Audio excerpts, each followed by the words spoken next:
I'm Alan Taylor. My buddy Scott Duffy and I are in search of the best burger in America. Each month we visit a new city to try some of the top restaurants, pubs, and brew houses while sitting down for a candid conversation with some of the top entrepreneurs, athletes, entertainers, and celebrities. I don't know about you, but I love talking business over a burger. Welcome to Business and Burgers. Today on Business and Burgers, we're in the mountains of Utah to visit Utah's top-ranked restaurant, Edge Steakhouse. Chef Wayne is whipping up an extra special, top-secret burger for us today, and I think it's going to be one for the record books. Joining us for this once-in-a-lifetime burger is Rachael Herrscher. Rachael founded the influencer network and social tools dashboard socialboost.com, and she's the founder and publisher of todaysmama.com, a nationwide network of mom bloggers. Rachael is a fount of knowledge regarding everything social media and entrepreneurship. She's been recognized as one of Utah Business Magazine's 30 Women to Watch and one of the top 5 CEOs to watch on Twitter by Business Week magazine. So Rachael is Today's Mama. Yes. And has built a blog, a social media empire. And I am really looking forward to learning. But wait a minute, before we get there, Nicole here is going to tell us about something that is, I think they're going to throw down the gauntlet to all burger makers in the world. Yeah. It is. It's pretty amazing. So our Edge Burger is actually on our underground menu. You have to know about it. Give us 24 hours notice. Purebred Japanese A5 Wagyu met with domestic Snake River Farms Wagyu. So chef makes a 50-50 blend ground in-house that I think will blow your mind. Challenge accepted? Challenge accepted. I'll be right back. Thank you. So how did you get started? I feel like the old lady of the internet because I actually started in 2004. I had a 2-month-old and a 22-month-old, and I started a publishing company. So we used to create books that were places to go and things to do, sports leagues, music lessons, all that kind of stuff. And the back had coupons. And in Utah, it was called the Utah Mama's Handbook. But we ended up licensing that out to newspapers all over the country. We had a Seattle Mama, a Bay Area Mama, a San Diego Mama, Houston. We were all over. You syndicated it. Yeah. So, and I always had a web presence to go with them. In 2004, I mean, Facebook didn't even exist. I think it was still an idea coming about in Mark's brain in a dorm somewhere, right? Yeah. But in 2008, we were actually getting ready to sell it. It was September of 2008. You can guess what happens next. Money dried up. The world fell apart. And so print was a bad place to be. Local advertisers didn't have money anymore. And newspapers were a horrible place to be. I mean, they were getting rid of their targeted publications departments, which is where we were. Is there a pivot somewhere in there? The conversation is all about pivot, right? Yeah. So we really saw all the energy in social media, so we shifted everything online.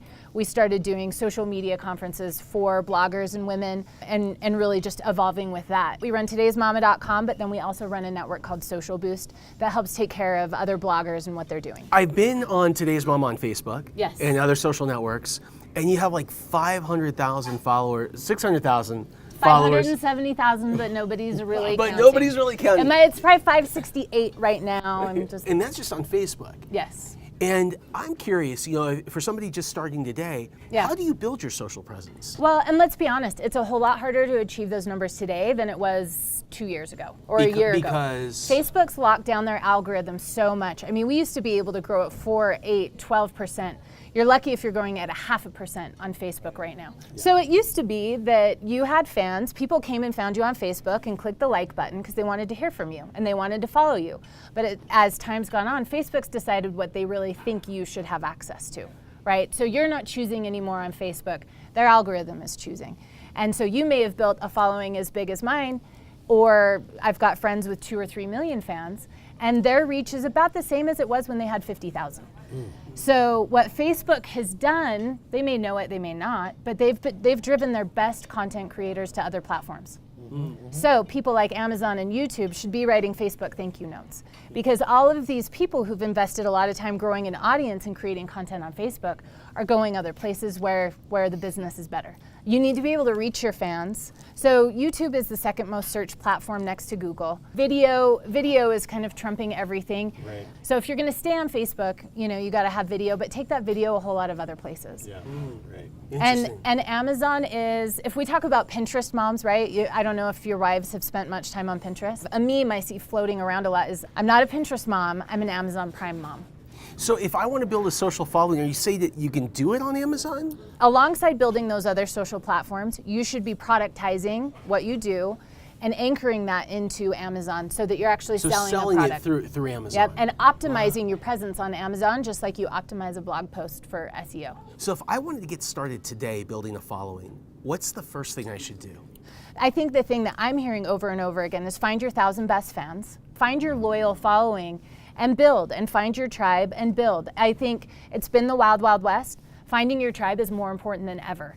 I mean, on Facebook, I may have 500,000, almost 600,000 fans. 568,000. It's still important. That's the best part. Of course it is. But I have access to 5 to 10 million fans because of my crew, my posse, my people that I run with. Yeah. Well, who are my kind of counterparts out there that I'm able to say, hey, we're running a campaign, can I share it over here? Hey, we're going live.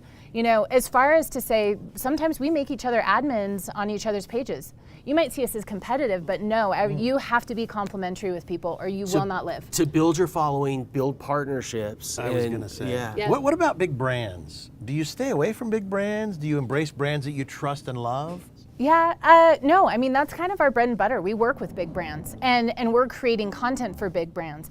And there's a sweet spot. We don't want to create overproduced content, right? We don't want to look like an ad. And so in working with big brands, there's a sweet spot where there's an authentic place in the middle where things look a little scaled back, where that personality's in there, it's a little toned down. Hold on a second. So I'll tell you, we'll get back to that as soon as we see our burgers. Dude. What is that? Wow. I'm dying. Today we reveal one of Edge Steakhouse's secrets, a burger that you can only order if you know it exists. That's right, today we're trying the Edge Burger. And if you want one, you have to give Edge Steakhouse 24 hours notice. The beautiful East meets West Wagyu patty sits atop a house-made brioche bun smothered in truffle aioli. The patty itself is a perfect juicy medium rare and is topped with a sous vide lobster tail that is then broiled to the perfect consistency. They top it off with a béarnaise sauce, a sprinkle of black truffle peelings, and caviar. This already is the best smelling burger I've ever smelled. And that's not all. On the side, we have a pile of truffle fries with a truffle fonduta and house-made red pepper ketchup.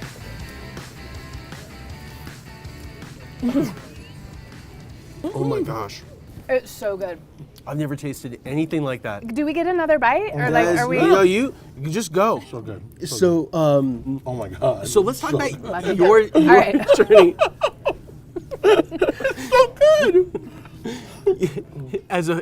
Your journey as a female entrepreneur. Okay, so Salt Lake is the epicenter of social media. We just hit that, right? Right. But also, we start more women-owned businesses here than anywhere. And people think that Utah's full of patriarchy and pioneers, and it's not. So we're called the Silicon Slopes. It's a super techie city. It's a super educated city. I will tell you, the boys in business here are fantastic to work with. So I have never felt it hard to be a woman in business, especially in this town. My biggest advice to women in business is we all see the world through a certain lens. If we see the world through a lens that I'm a girl in business and it's going to be hard, it will be hard for you because you will always be looking at where you've been ripped off. Go into it like it's not going to be a thing, and usually it's not going to be a thing. So, what about money? Yes. I mean, it's not as easy to get as it used to be. Yeah. And it's even that much more not easy to get, I guess, these days if you're a woman. So years ago, I'm 39 now. I started my business when I was 26. I had raised money by the time I was probably 28.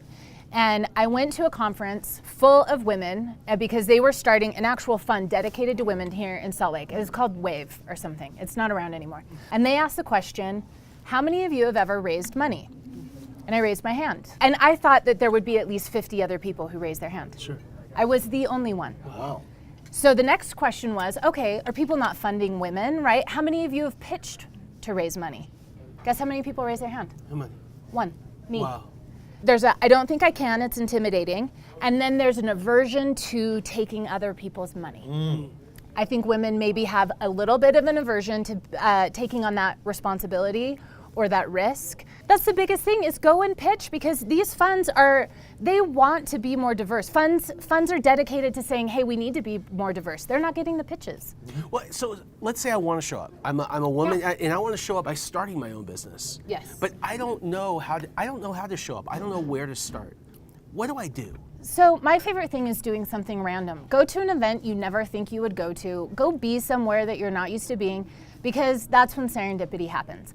I met my investor because I went to a business roundtable and ended up talking to him after, and then keeping in touch. There are so many resources around the country, whether it's incubators or accelerators. Exactly. Our partners at Microsoft and the work that they do with entrepreneurs and small businesses.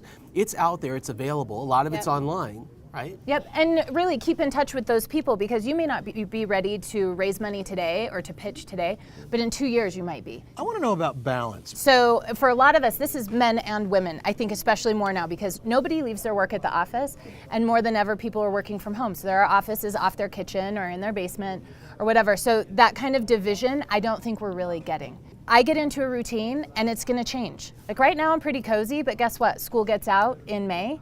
And that's going to turn my life upside down for the summer. And so I've got to be ready to adjust. It's the little things, I don't sleep with my phone in my room, so it's going to be different for everybody, but it takes a little bit of self-discipline. All right, so advice. Yes. We've heard this a lot, just start, but it's scary. What do you say when people are like, but it's scary? It's scary and it's overwhelming, but breaking it off into small pieces and phases so that you're doing one thing at a time, I think helps that, because it leads to the next step always. It's just going to lead you to the next place. So focus is huge. And you know what? If you are locked into your business plan, you will fail, because you have to pivot. You have to change. You have to respond with the feedback you're getting. And so we put so much value in that business plan that we use to pitch with that it can handicap us. It's like when Guy Kawasaki in one of his books said, did the ice makers turn into refrigerator makers? They didn't. The ice makers went out of business. And I think about that all the time. Like, did the book publisher turn into an internet business? You're damn right she did. So be aware enough of how the world is shifting around you, and don't be so married to making ice. Thank you very much. You have been great. So good to be with you guys, and I'm so lucky to have this burger. No one else gets it. Rachel's path has seen many pivots, and she's learned a ton along the way. Here are some of our favorite tidbits from our sit down with Rachael. Find your loyal following and build your social presence from there. Don't be afraid to go out and pitch. Get out there and get your idea funded. Don't be the ice maker. Be ready to adapt and pivot as the world changes.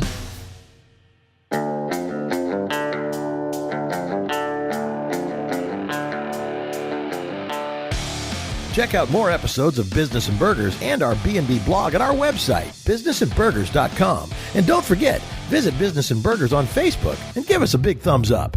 We'll see you next time right here on Business and Burgers.